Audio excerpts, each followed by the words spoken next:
கிராமத்துல கடவுள் பக்தர் ஒருத்தர் இருந்தாராம். அவருக்கு எப்பவும் கடவுளோட நினைப்பு தானா, எந்நேரமும் கடவுளை வேண்டிக்கிட்டே இருப்பாராம். ஒரு நாள் கிராமத்துல பயங்கர மழை, புயல், வெள்ளம் வந்துருச்சான். இதை பார்த்த கிராம மக்கள் ஊரையே காலி பண்ணிட்டு போகும்போது ஒருத்தர் மட்டும் இவர்கிட்ட வந்து, இந்த ஊர்ல இருந்து நாங்க கிளம்புறோம், பாதுகாப்பு இல்ல, நீங்களும் எங்க கூட வாங்கன்னு சொல்லி கூப்பிட்டாங்களாம். என்ன கடவுள் பார்த்து பாரு, நீங்க கிளம்புங்கன்னு சொல்லி அனுப்பி வச்சுட்டாராம். இப்போ மழை தண்ணி இடுப்பு வரைக்கும் வந்துருச்சான். படகுல போறவங்க ஒருத்தர், மழை நிக்கிறதா தெரியல, எங்க கூட படகுல வந்துருங்க அப்படின்னு கூப்பிட்டப்ப, என்ன கடவுள் பார்த்து பாரு, நீங்க கிளம்புங்கன்னு அவங்களையும் அனுப்பி வச்சுட்டாராம். இப்ப தண்ணி கழுத்து வரைக்கும் வந்துருச்சு. ஹெலிகாப்டர்ல வந்தவங்க கயிறை கீழே போட்டு இதை பிடிச்சு மேல வந்துருங்க. ஆனா அந்த பக்தரோ, என்ன கடவுள் காப்பாத்துவாரு, நீங்க கிளம்புங்கன்னு சொல்ல கொஞ்ச நேரத்திலேயே அவர் இறந்து போயிட்டாராம். இறந்து மேலோகம் போய் கடவுள் கிட்ட கேட்டாராம், கெட்டவன், திருடன், குடிகாரன் எல்லாரையும் காப்பாத்தினா, ஆனா உன்னையே நம்பிட்டு இருந்த, என்ன மட்டும் நீ கைய விட்டுட்டியே அப்படின்னு. அதுக்கு கடவுள் சொன்னாராம், முதல்ல காப்பாத்துறதுக்கு ஒரு மனுஷன் அனுப்பின, படகு அனுப்பின, ஹெலிகாப்டர் அனுப்பின, நீ வராததுக்கு நான் என்ன செய்ய முடியும்? கடவுளே நேர்ல வந்து வரம் கொடுக்க மாட்டாரு, யார் மூலயமாவது தான் வாய்ப்பை வழங்குவாரு. அதை சரியா பயன்படுத்தி வாழ்க்கையில முன்னேற வேண்டியது நம்ம கையில தான்.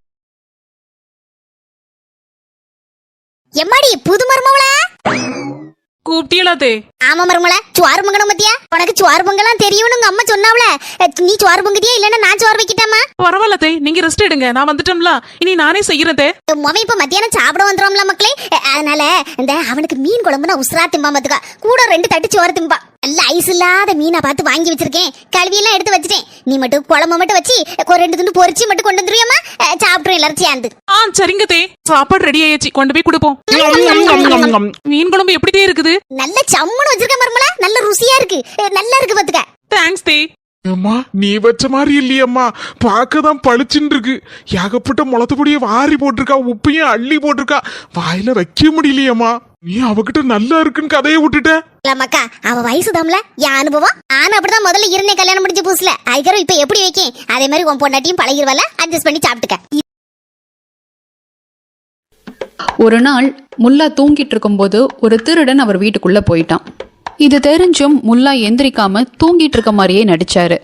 தனக்கு எந்த எதிர்ப்பும் இல்லாததால திருடனும் ரொம்ப சாவகாசமா அங்க இருக்கிற பொருட்களை எல்லாம் மூட்டை கட்டி தான் வீட்டுக்கு கொண்டு போய் இறக்கிட்டு இருந்தான்.